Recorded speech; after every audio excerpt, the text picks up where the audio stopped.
And Circle, about that time, Circle Surrogacy got themselves on Google, and I found them like 2 days after they signed on with Google, and immediately, I mean, within 2 days, because everything was email, I had finished the process with them, and they had even sent me some profiles, and I picked the one I wanted, but they couldn't tell him for 2 weeks. I had to finish all of the interviews and stuff before they could tell him. So I thought about him so much. He was in Afghanistan at the time, working on the World Bank project, and I just felt like he doesn't even know that these decisions have been made, and you know, his life is going to change, and he's just out there working and wondering. So they sent me the profiles.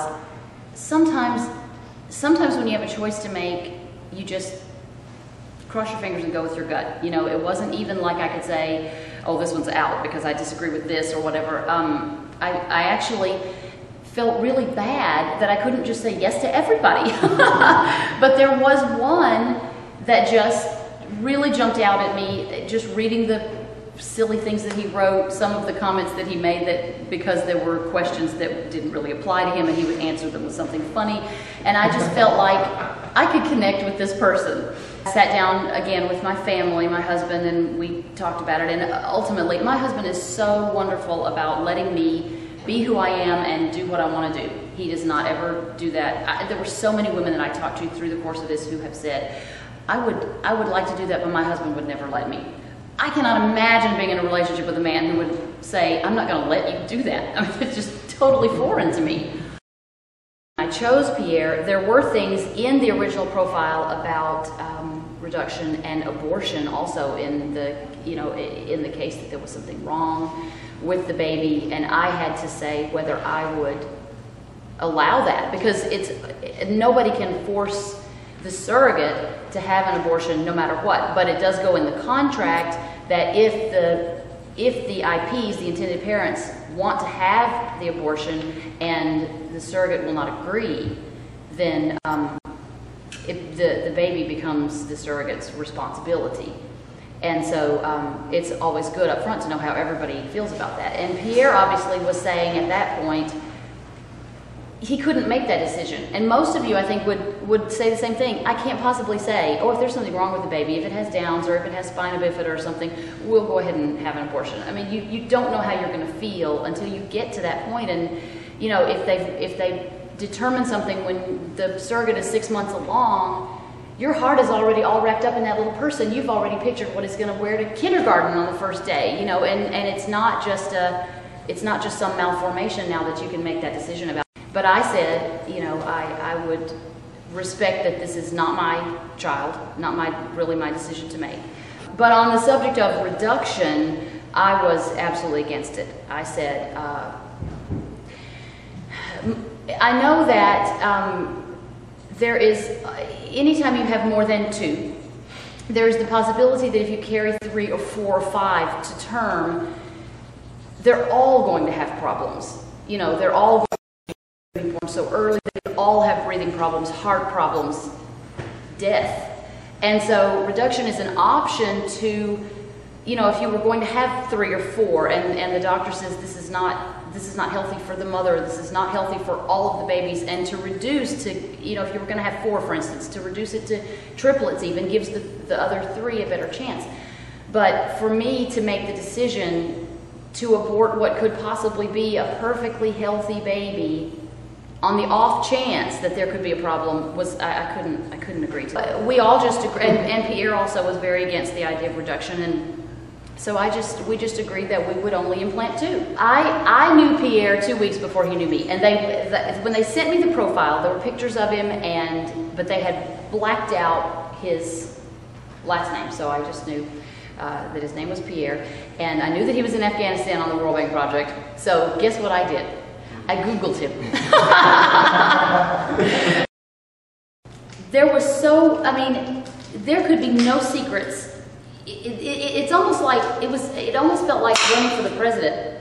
I knew that every aspect of my life was going to be open to them. They did every kind of background check. I had to explain why I got divorced the first time, which basically was because I got married too young and he was a jerk. And that's what I wrote on there. But if a woman has, basically in any kind of legitimate agency, they're going to always require that the woman has already had a baby, at least one, and is raising it herself. And then they're going to want the medical records, and you've got to be able to talk about, you know, how that went. If the woman had gestational diabetes or some of these other things that might be sometimes that just happens. Sometimes it's because the woman didn't take care of herself properly. If the baby was born with defects, or if the baby was born low birth weight, or if the mother smoked through pregnancy, this is all going to come out. They came from every angle to make sure that I was not doing this for the cash element. And I can honestly say that when my husband and I sat, the night he forfeited the game and I won, and he had tears in his eyes and held my hands, and he was so supportive of my wanting to do this. I had no idea at that point that there was a fee involved. I felt confident that they were not going to make me pay for it, but I had no idea until we went into the computer then and looked at the websites for agencies, and at that point I was able to say, oh, there's the way I'm going to finish my education. And that was what and actually I got straight A's in a full semester that I took during pregnancy, and I'm closer to my ability to support the family so that my husband can retire. But anyway, when they finally cleared me, they decided I wasn't crazy. They'd done all the background checks and all of that. I tell you what though, the test they give you asks you every way that they could possibly word the same question. Do you hear voices? And by the end of the test, I'm filling out like the last question and I'm going, huh? So, but I guess it passed. Anyway, they told me that they were contacting him and letting him know that there was a surrogate who had chosen him, and so then I just had to wait. What if he doesn't like me? But he did, actually. I think the first thing is because my name is French. So then it was the agency's job to coordinate our first phone conversation. And it took a little more coordination because he was in Afghanistan. We had something like an 11.5-hour time difference. He called me and we talked for an hour and a half, and we laughed about everything, and by the time we got off the phone, except for the fact that I had not fessed up to having Googled him, it was like we'd known each other forever, you know. And then we both had to call the agency and let them know that we had had our first conversation. And the lady who was brokering us at the moment, she said, no way, people talk like 5-10 minutes the first time.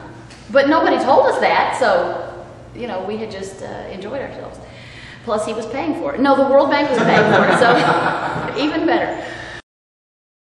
He already had an egg donor lined up, and she was at the time 20, you know, college student, and she was in with the agreement that he could contact her for 25 years. He could contact her for any medical update or whatever, but really otherwise she wanted to take the money and run, which is fine. I mean, that's why college girls do it, because two things. One, it is a nice chunk of money for a short-term commitment, you know, of their body for the shots and everything. But also because mostly egg donors are college girls who do not already have children, it's easier for them to think of that as just tissue, you know, whereas women who already have children and you see what your biological children look like and you know how you feel about them, it's harder to say, I can just give that away, you know.